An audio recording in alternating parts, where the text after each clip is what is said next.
All right, y'all, welcome back. The topic for today is, what does it mean to have a gentle and quiet spirit? Yeah, I know.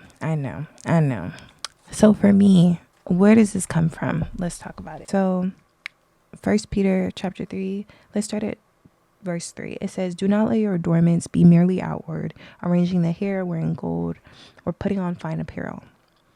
Verse 4, "Rather, let it be hidden in the person of the heart, with the incorruptible beauty of a gentle and quiet spirit, which is very precious in the sight of God." So the part that convicted me out of all of this is where it says, which is precious in the sight of God. I think that there's a connotation of what femininity is. And I believe there was points in my walk with Christ where I didn't feel as feminine. So gentle and quiet spirit, it felt like somebody was punching me in the face. I don't know why, but it did. And this is something that when I initially came to Christ last year, officially, I would say that's when I officially started seriously walking. I was no longer lukewarm. That's something that he had to deal with me on. It's like, no, like, you don't have to say everything, especially for someone who had a slick mouth previously. I would want to say everything that came to my mind. And sometimes, all the time, actually, you don't need to say anything. And especially you say more not saying anything than you do saying something, and I believe that self-control is a fruit of the spirit. So being able to control yourself enough to not say anything, especially if you have a prophetic unction on you, I believe that your words are weighted heavily, especially towards others. They hold power. I believe that every believer has prophetic abilities, but I believe that some people who especially navigate and walk in that gift, please be careful what you say. So because it says that it's precious in the sight of God, that means that it's something that I desire. I want to be seen as precious in the sight of God. Any attribute that God sees and it's like, wow, I would love for my daughters to be that way, that's something that I want to embody. So this is something that has become my prayer point for the past couple of days, of just learning how to naturally fall into that. And what does that look like? Okay, so verse 5, it says, "For in this manner in former times, back in the past, the holy women who trusted in God also adorned themselves." So he's not saying don't get dressed up, don't get your nails done, don't get your hair done. That's not what God is saying.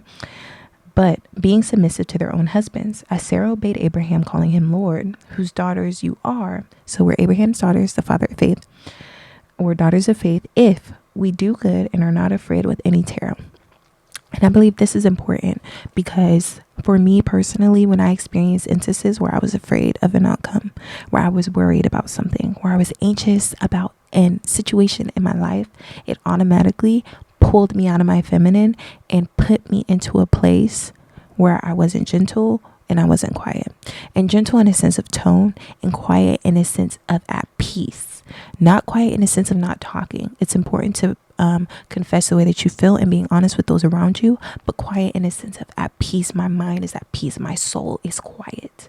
Okay, that is what I want to highlight here today. Another thing that I wanted to say as well, something that my Bible, I have a women's study Bible highlighted. It says that an inner attitude, a gentle and quiet spirit, is an inner attitude marked by the absence of anxiety, coupled with trust in God as the blessed controller of all things. So we are able to have a quiet spirit, which means, like I said before, without worry, without fear, without doubt, when we trust that God is the controller and the giver of all things. So everything we may need, if we're in a situation where our family, our partner, our father, whoever it may be, is doing something against us, it's not necessarily in a sense of us going up to them and saying like, oh, you.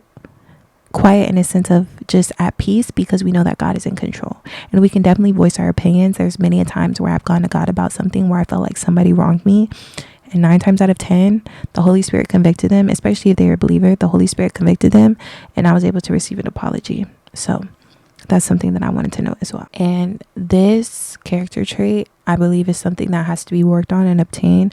Some people may come naturally because if you've seen that in the physical, it's easier to mimic or model.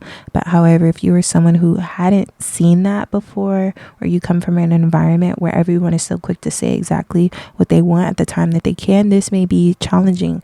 And I believe that with the help of the Holy Spirit, anything is possible. And just pray about it and honestly seek God with a humble heart, and he will give you the strategies necessary to become the woman that you desire. Okay, the woman that he desires for you to be. The next thing that it says is that a woman characterized by a gentle and quiet spirit is not only precious to God and a glory to her husband, but also a joy to all those around her. So this isn't something that you just need to work out in the context of a marriage, in the context of a relationship, but this is a character development opportunity so that you could be a blessing to those around you, so that you could steward what God is giving you, the testimony that God is giving you, the relationships that God is giving you, in a way that could produce an impact that glorifies the kingdom, that glorifies Him.